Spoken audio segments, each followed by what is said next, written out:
এই সরকার কোনো enforce disappearance বা গুমের সাথে জড়িত হতে পারে না। হারিয়ে যাওয়া স্বজনকে খুঁজে বের করার দায়িত্ব নিশ্চিতভাবে সরকারের। স্বরাষ্ট্র মন্ত্রণালয় বরাবরের মতো তাদের পুলিশ, র্যাব ফোর্সেস, কোস্টগার্ড তারা সবাই তাদের কাজ করছেন ঠিকঠাক মতো। একটা জিনিস একটু জানিয়ে রাখি, সেটা হলো বেশ কিছুদিন আলোচনায় এসছে, কয়েকদিন অন্তত দুদিন একজন নাগরিকের নিখোঁজ হওয়া নিয়ে একটা প্রশ্ন এসেছিল।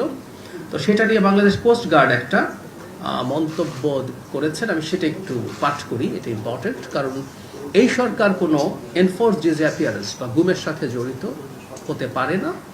অভিযোগ এসছে, সুতরাং এই ব্যাপারে অবশ্যই সরকারকে বিবৃতি দিতে হবে এবং যারা ভুক্তভোগী আছেন তাদের কাছ থেকে আমরা যেটা বলি সবসময়, যে তাদের হারিয়ে যাওয়া স্বজনকে খুঁজে বের করার দায়িত্ব নিশ্চিতভাবে সরকারের।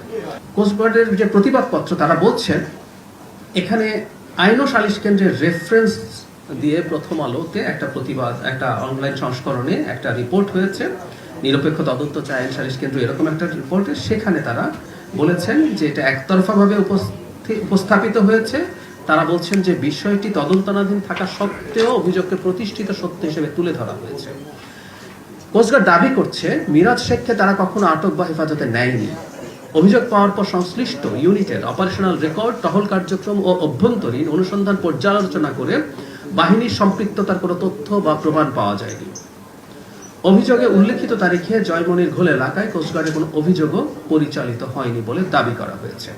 কোস্টগার্ড মিরাজ শেখ সম্পর্কে আরো কিছু মন্তব্য তাদের আছে, আমি আর এগুলো বলতে যাচ্ছি না, এগুলো আপনার স্টেটমেন্টে পেয়ে যাবেন। এটা স্টেটমেন্ট পাবলিকলি আগেই এসছে। সেটা যাই হোক না কেন, আমি আগেও যে কথাটা বলেছি সেটা সবচেয়ে ইম্পর্টেন্ট কথা।